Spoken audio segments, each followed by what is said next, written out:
بسم اللہ الرحمن الرحیم، السلام علیکم ورحمۃ اللہ وبرکاتہ. مائی ڈیئر برادرز اینڈ سسٹرز، آج ہم جس ٹاپک کے بارے میں بات کریں گے وہ ہے حب الدنیا.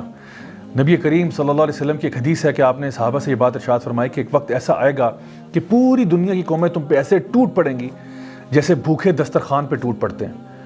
تو صحابہ نے اس بات کے اوپر تشویش کا اظہار کرتے ہوئے کہا کہ یا رسول اللہ، کیا اس ٹائم پہ ہم تعداد میں اتنے تھوڑے ہوں گے کہ غیر مسلم ہم پہ ٹوٹ پڑیں گے؟ تو آپ نے فرمایا کہ نہیں، تعداد میں تو بہت زیادہ ہوگی، لیکن تمہارے دلوں کے اندر ایک بیماری پیدا ہو جائے گی جس کا نام وہن ہے. تو صحابہ نے فرمایا یا رسول اللہ، یہ وہن کیا ہوتا ہے؟ آپ نے فرمایا حب الدنیا و کراہیت الموت، یعنی دنیا کی محبت تمہارے دلوں میں بھر جائے گی اور تمہیں موت کا خوف لگ جائے گا. My dear brothers and sisters, اس پوری سیریز میں ہم کوشش یہ کر رہے ہیں کہ اپنے دلوں کے اندر کی بیماریوں کو صاف کیا جائے. ان میں سے ایک بہت بڑی بیماری یہ ہے کہ انسان دنیا کی محبت میں ڈوب جائے، اپنے رب کو بھول جائے. سیدنا علی بن ابی طالب رضی اللہ عنہ یہ بات ارشاد فرمایا کرتے تھے کہ دنیا ایک سانپ کی مانند ہے، یعنی دیکھنے میں بہت خوبصورت ہے، ٹچ کرنے میں بڑی سافٹ ہے، لیکن اگر تم اس کو اپنے ساتھ لپیٹ لو تو یہ تمہیں ہلاک کر سکتی ہے.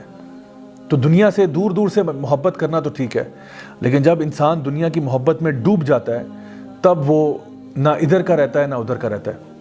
تو اسی لیے دنیا کو اتنا ہی استعمال کرنا چاہیے جتنا کہ انسان کی نیڈ ہو، اس سے زیادہ نہیں.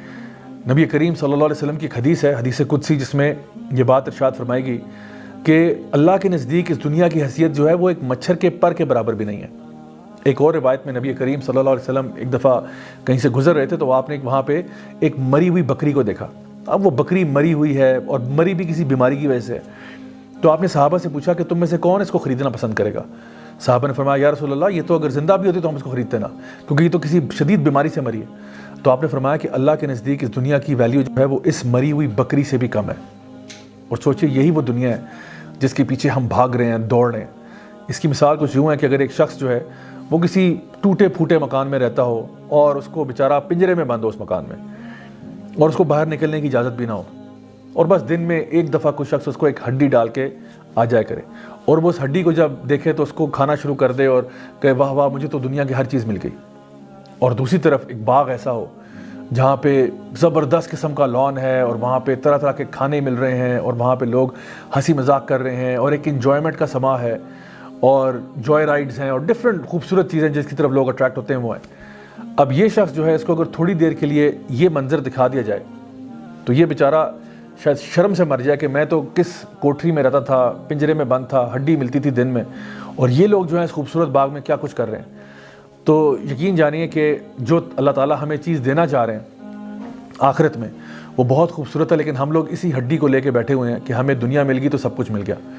اللہ سبحانہ تعالیٰ قرآن مجید میں ارشاد فرماتے ہیں بل تؤثرون الحیات الدنیا والآخرۃ خیر وابقیٰ، کہ نہیں پھر بھی تم دنیا کو پسند کرتے ہو، حالانکہ آخرت جو ہے وہ بہتر بھی ہے اور زیادہ دیر پا بھی ہے. یعنی کہ کسی بھی چیز کے اچھے ہونے میں نا دو ہی کوالٹیز ہوتی ہیں، یا تو کوئی چیز کوالٹی میں بہتر ہوگی یا کوئی چیز کوانٹٹی میں بہتر ہوگی. مثلاً کہ کبھی ایسا ہوتا ہے کہ ہم کوئی چیز لینا چاہتے ہیں لیکن ہمیں کوانٹٹی زیادہ چاہیے ہوتی ہے. فار ایگزامپل آپ کسی سموسے کی دکان پہ جاتے ہیں، وہاں پہ 100 روپے کے 10 سموسے دے رہا ہے وہ، تو آپ کہتے ہو چلو بھائی آج میرا ذرا زیادہ لوگوں کو کھلانے کا موڈ بھی ہو رہا ہے تو چلو 10 روپے والے سموسے لے لیتے ہیں اور 200 کے 500 کے سموسے لے کے لوگوں میں بانٹ دیتے ہیں. لیکن کبھی کبھار ایسا ہوتا ہے کہ آپ اپنے بہن بھائیوں میں سے کسی کے ساتھ یا ہسبینڈ وائف کسی کے ساتھ جانا چاہتے ہیں اور آپ کہتے ہیں بھائی آج ذرا بارش کا موسم ہے، موڈ بن رہا ہے، تو آج وہ نا ایک اسپیشل سموسا ملتا ہے 50 روپے والا ہوتا ہے، آج وہ لینے کا موڈ ہو رہا ہے. تو کبھی کبھار آپ کوالٹی کو پریفر کرتے ہو، کبھی کبھار آپ کوانٹٹی کو پریفر کرتے ہو. ایدر وے دونوں لحاظ سے آخرت دنیا سے بہتر ہے. آخرت جنت میں جو گھر آپ کا ہوگا وہ دنیا کے گھر سے کوالٹی میں بھی کروڑوں اربوں خربوں گنا بہتر ہے، اور وہاں پہ لوگ ہمیشہ کے لیے رہیں گے خالدین فیہا ابدا. تو پھر بھی انسان آخرت کو لات مار کے دنیا کے پیچھے بھاگنا شروع کر دے تو کتنے افسوس کی بات ہے. اللہ تعالیٰ سورہ البقرہ کے اندر یہ بات ارشاد فرماتے ہیں کہ کچھ لوگ ہوتے ہیں وہ اپنے دین کو بیچ ڈالتے ہیں یا اپنی آخرت کو بیچ ڈالتے ہیں کچھ دنیاوی فائدے کے پیچھے. تو یہ کام ایک مومن کو کم از کم سوٹ نہیں کرتا کہ وہ اس قسم کا رویہ رکھے. ویسٹرن مائنڈ سیٹ میں اگر آپ دیکھیں تو وہ بات کرتے ہیں کمپیریٹیو کیپٹلزم کی، eat your competition for breakfast and so on. اس قسم کی بکس انہوں نے لکھی ہوئی ہیں کہ how to dominate others and so on. یعنی کیوں کہ ہم لوگ ایک کمپٹیشن کے اندر ہیں، ایک دوسرے سے کمپٹیشن کیوں لگ رہا ہے؟ دنیا کے پیچھے. اللہ تعالیٰ فرماتے ہیں الہاکم التکاثر حتی زرتم المقابر. یہ جو کمپٹیشن ہے تمہارا یہ لگا رہے گا حتیٰ کہ تم قبر میں نہ اتر جاؤ. نبی کریم صلی اللہ علیہ وسلم کی حدیث ہے، آپ نے فرمایا کہ اگر ابن آدم کو ایک سونے کا پہاڑ دیا جائے تو وہ دوسرے کی بھی تمنا کرے گا، اور کوئی چیز اس کا پیٹ نہیں بھر سکتی سوائے قبر کی مٹی کے۔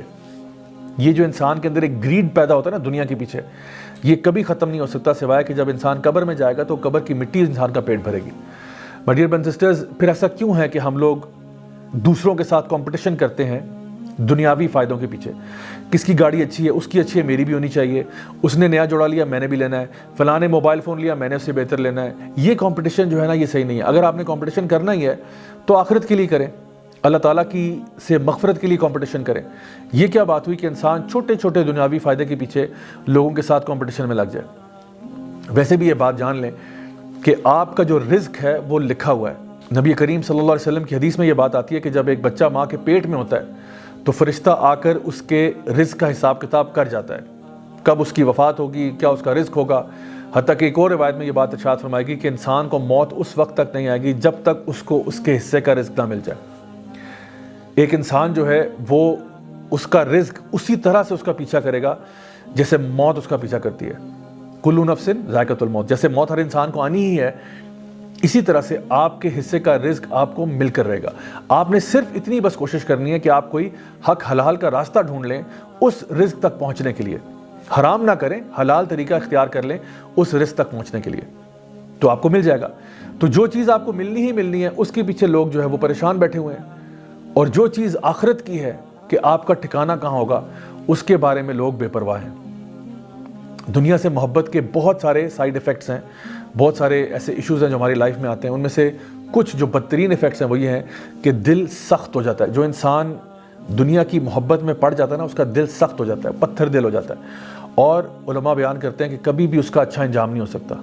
جو انسان دنیا کی محبت میں ڈوب چکا ہو اس کا انجام کبھی اچھا نہیں ہوتا، اور آخرت میں تو ویسے ہی اس کا مقام چلا جاتا ہے، کیونکہ اس کا سارا فوکس، ساری اٹینشن صرف دنیا کی تگ و دور، محنت اور مشقت اس طرف تھی۔